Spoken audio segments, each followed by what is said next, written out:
आप लोगों का बहुत तहे दिल से आभार व्यक्त करता हूं कि आप लोगों ने इस कार्यकर्ता सम्मेलन को सफल बनाने के लिए जो अपना कीमती वक्त दिया, उसके लिए मैं अपनी तरफ से, अपने साथियों की तरफ से एक साथी का तहे दिल से शुक्रिया अदा करता हूँ, आभार व्यक्त करता हूँ। और आज के इस कार्यकर्ता सम्मेलन में खास तौर से हम लोग अपने नेता बहुजन समाज पार्टी की राष्ट्रीय अध्यक्ष, उत्तर प्रदेश की कई बार मुख्यमंत्री रह चुकी पूर्व सांसद आदरणीय बहन कुमारी महती जी का निर्देश लेकर आपके बीच में पहुंचे हैं।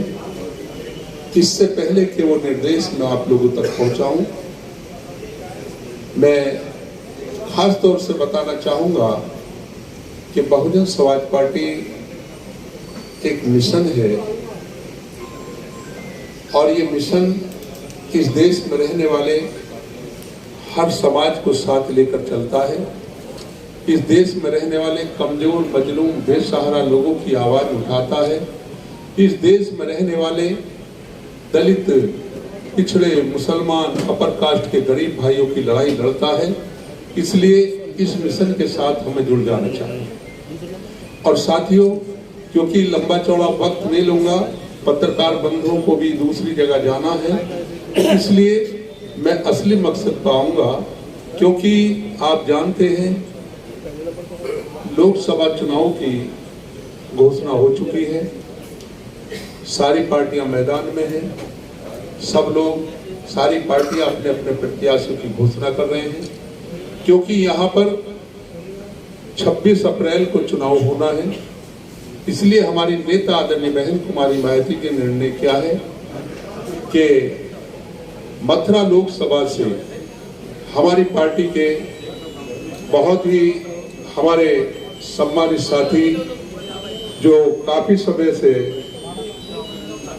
पार्टी से जुड़े हुए हैं, पहले भी एक बार पार्टी का चुनाव लड़ चुके हैं, लोकसभा का चुनाव लड़ चुके हैं, और वो किसी के तारुफ के मोहताज नहीं है, बल्कि उनकी एक अपनी शख्सियत है और वो हमेशा गरीबों के बीच में रहते हैं, सामाजिक कार्य करते हैं, बच्चे बच्चे से जुड़े हुए हैं। ऐसी महान शख्सियत कमलकांत उपमन्यु जी को आदरणीय बहन जी ने यहाँ से, यानी मथुरा लोकसभा से अपना प्रत्याशी बनाकर भेजा है। अब मेरा आप सभी लोगों से, बहुजन समाज पार्टी के समर्थकों से और साथियों से निवेदन है, अनुरोध है कि एक साथी आदरणीय बहन जी के निर्देशों का पालन करते हुए भारी वोटों से यहाँ से भाई कमलकांत उपमन्यु जी को अपना सांसद बनाएंगे, आदरणीय बहन कुमारी महती जी के हाथों को मजबूत करेंगे। ऐसी कामना करते हुए मैं आप सब लोगों का बहुत बहुत शुक्रिया अदा करते हुए अपनी बात को खत्म करता हूँ। जय भीम, जय भारत, खुदा।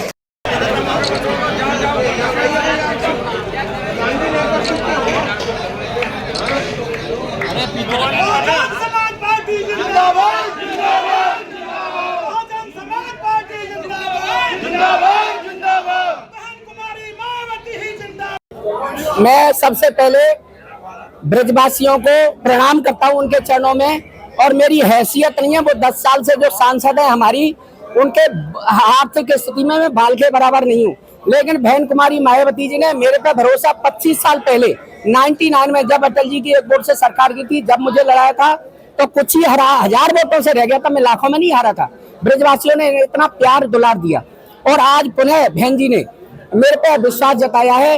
माननीय हमारे पूर्व राज्य मंत्री गोरेलाल जी और राष्ट्रीय महासचिव पूर्व राज्यसभा सांसद मुनकाद अली साहब, हमारे कोऑर्डिनेटर लक्ष्मण सिंह, ये सारे पूरी टीम जिले की, जिला अध्यक्ष गोवर्धन सिंह, जिला प्रभारी दारा सिंह, ये सारे लोग यहाँ मुझे लेकर के गए। बहन जी ने याद किया है, बहन जी से मुलाकात हुई, बहन जी ने बड़े प्यार से बोले ये पुराने हैं, इनको दोबारा लड़ाएंगे, मौका दिया है। और ब्रज के इतिहास में यहाँ एक और बात मैं कहने जा रहा हूँ, लोकतंत्र का महापर्व है। मैं सभी ब्रजवासियों को कहूंगा, हाथ जोड़ के उनके चरणों में मतदान जरूर करें, किसी को भी दें, हाथ जोड़ के, क्यों महाकुंभ है।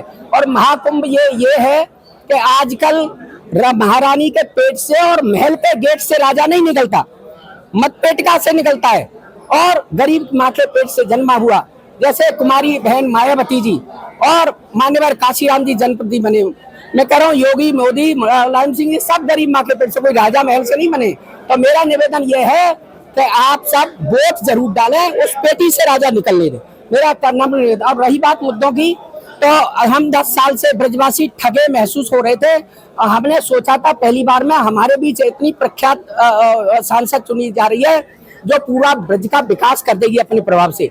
न यमुना शुद्धि का वादा किया, बंदरों की मुक्ति का वादा किया, यातायात और भ्रष्टाचार मुक्त प्रशासन मथुरा में देने का वादा किया, और महिलाओं के लिए उन्होंने क्या क्या घोषणा पत्र दिए थे, ब्रजवासियों ने उन्हें भारी बहुमत से जिताया। उसके बाद मैं तो कहता हूं उनके साथ जो चले गए राष्ट्रीय अध्यक्ष लोकदल के जयंत चौधरी तक को ब्रजवासियों से नकार के हेमा जी को जिताया, लेकिन वो अपने वायदों पर खरी नहीं उतरी।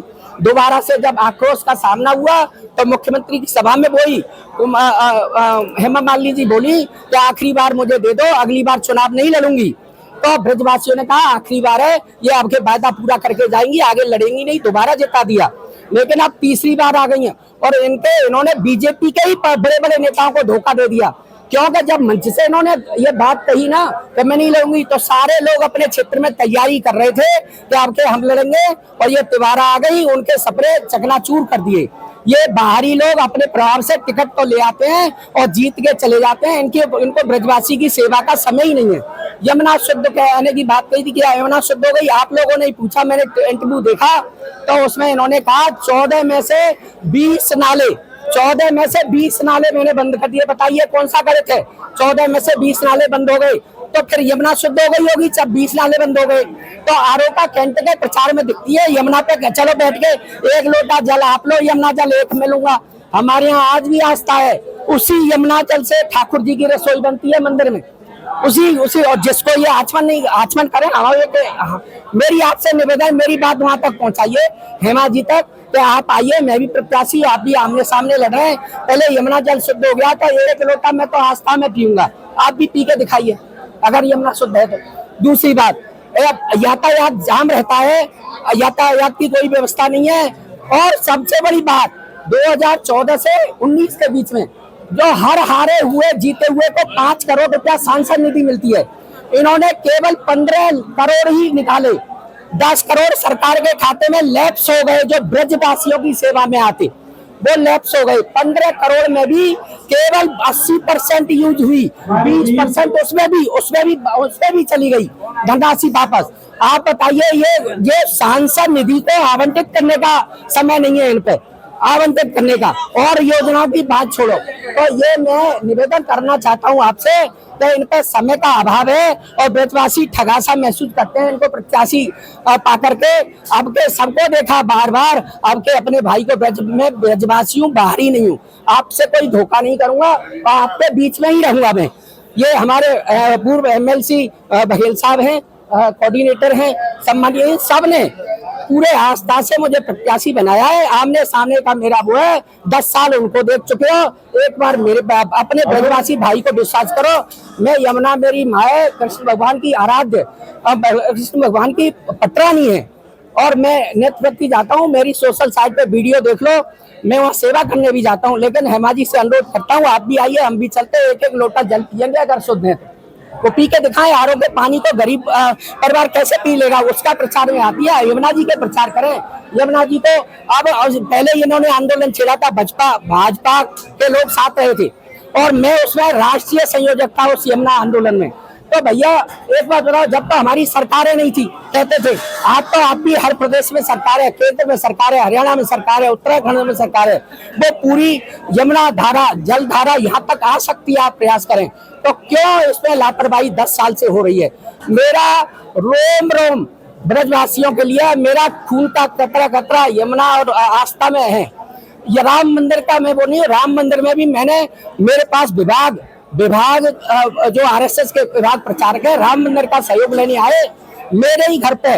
गुरसिंह सभा के अध्यक्ष मले करोड़ा, ईदगाह के अध्यक्ष प्रोफेसर जैद हसन साहब और कृष्ण जन्मभूमि ट्रस्ट के गोपेश्वर नाथ चतुर्वेदी मेरे घर पे आकर के मैंने एक 1,31,000 नंबर 1 में पैसा दिया, बाद बाकी उन्होंने सहयोग किया सब लोगों ने राम मंदिर के लिए।